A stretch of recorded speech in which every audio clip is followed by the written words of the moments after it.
Hi there, Kiwi Codger here, and welcome to episode 41, where we will drone the parasites from episode 40, which was the Amiowhenua and the Pigsty. So this is Tuhanui Cemetery, and this is where W.H. Skinner is buried.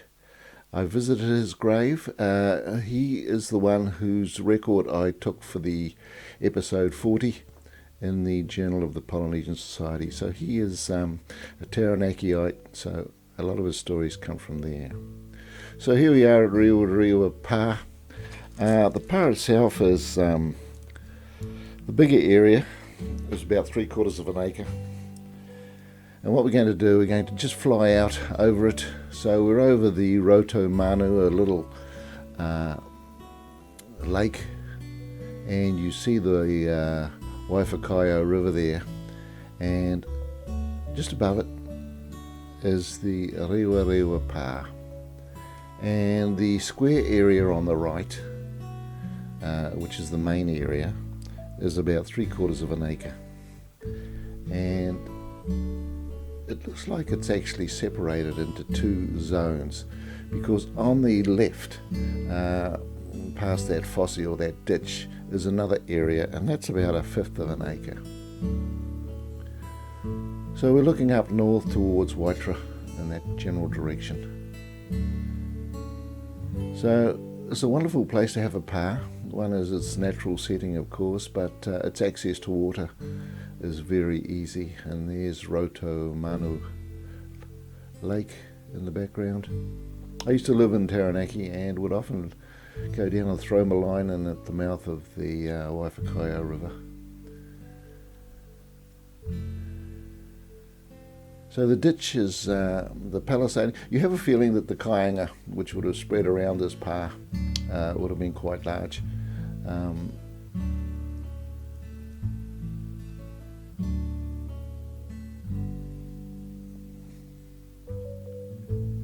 So it's about 7 kilometres back to New Plymouth, and in the distance there you can see Paratutu and some of the islands just off New Plymouth, and the iconic bridge on their wonderful walkway. So if you are on that walkway, well, you're pretty close to this place. I'm not sure if it's accessible. And you got the mountain, Taranaki Mountain, on the left in cloud.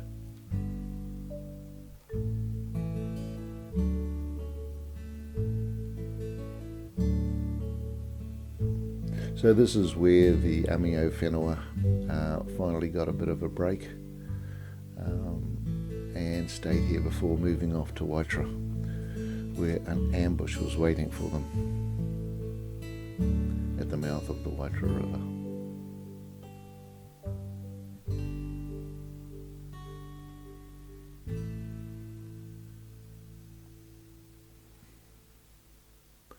Okay, let's go and have a look at Pukekohe Pa. So after the ambush was discovered, they moved down the Waitara and came to Pukekohe Pa, which was probably obviously deserted at the time because there's no discussion of a battle there. So here we are looking north out over Waitara, and we're panning round to the mouth of the Waitara River right there, and that's where the ambush was laid, and then they would have retreated back to Pukekohe Pa. Now the pa is below us.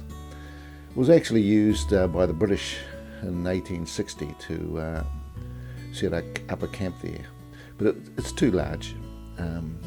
So here we are now at Ngapuketurua, and that there is the Moitahi battle site, which is from the 1860 wars. And I went down that road on Google Street and took a photo back towards the Ngapuketurua Pa, which you see in front of you now. Very small pa, so wow, it would have been cramped, and absolutely no sign of water there. And of course, after that pa, they retired to Pukerangiora. So I went out there and droned with a friend in very early hours of the morning, and lovely golden shades. So the actual pa is on the left. sort of pretty much covered in bush now. And there's two parts to this pa. There's the Pukerangiora pa and there's the Tiare pa.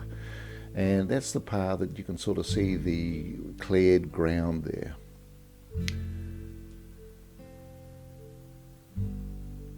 And as we look down the Waitara, then we're looking back up. And this pa occurs in many parts of New Zealand history. The road down on the left by the trees is General Pratt's Saps, and you can see a diagonal ditch going across here. I'm not quite sure what that is. Those saps were for the 1860 war, and basically most of the it's quite tricky to find out which earthworks are associated with which period in history. But here are the rifle pits that Maori would have used to try and stop the sap from being created, and probably on guard there. We're going to have a closer look at that as we come. And this is the Tiare part of the pa, and the main pa, the Pukerangiora pa, is covered in bush now. If you walk through there, you'll see heaps of earthworks, even outside here on this land that you can sort of see coming into view now. There's significant landworks. It's very hard to figure out which landworks are associated with which period of the history. This pa comes under siege in our story, but in 1831 it comes under siege again, this time by Te Wherowhero, who comes down and basically puts this pa under siege, and the siege is successful. But that's for another story.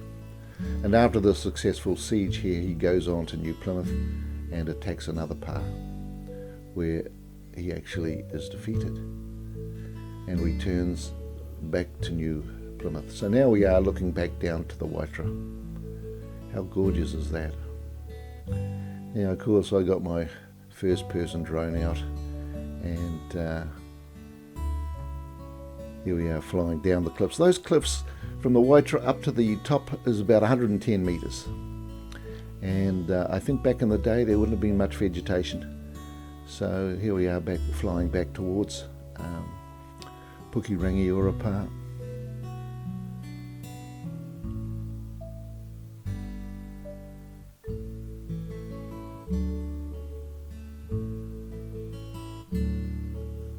And they're beautiful Taranaki in the background.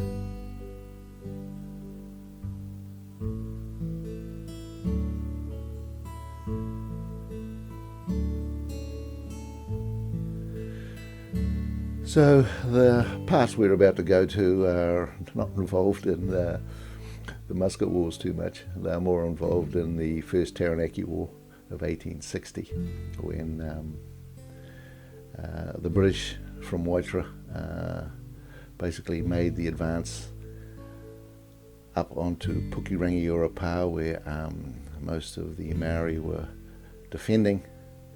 And around about the end of the saps here was when negotiations took place. Maori realised that this was an inexorable movement towards them, and they went into negotiations, and basically the First Taranaki War finished at that period.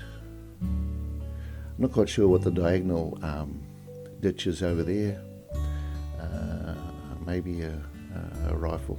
I haven't studied this pa in great detail, but you can see the saps there, and you can see the way they're zigzagged along there to stop enfilading down the line. And this is the view that the troops would have seen if they had to have stormed up there. That would have been very costly, storming up these hills, with the Maori at the end there, where this mound is firing at them.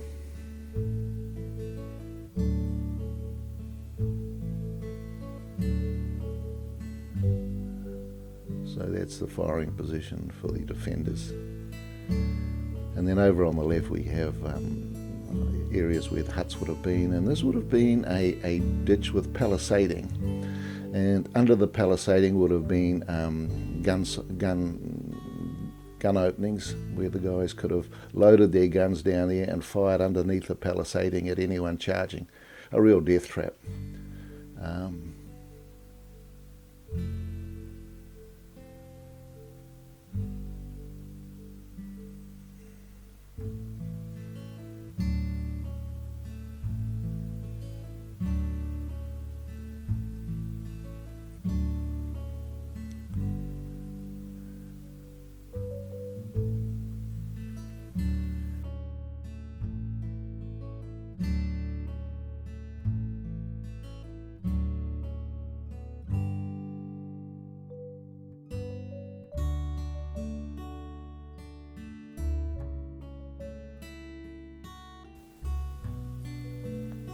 I just flew over here in order to have a look at some earthworks of the Amiowhenua Pa. It's a bit of a quick little look here, but you can sort of see the banks of soil there and the deep fosse.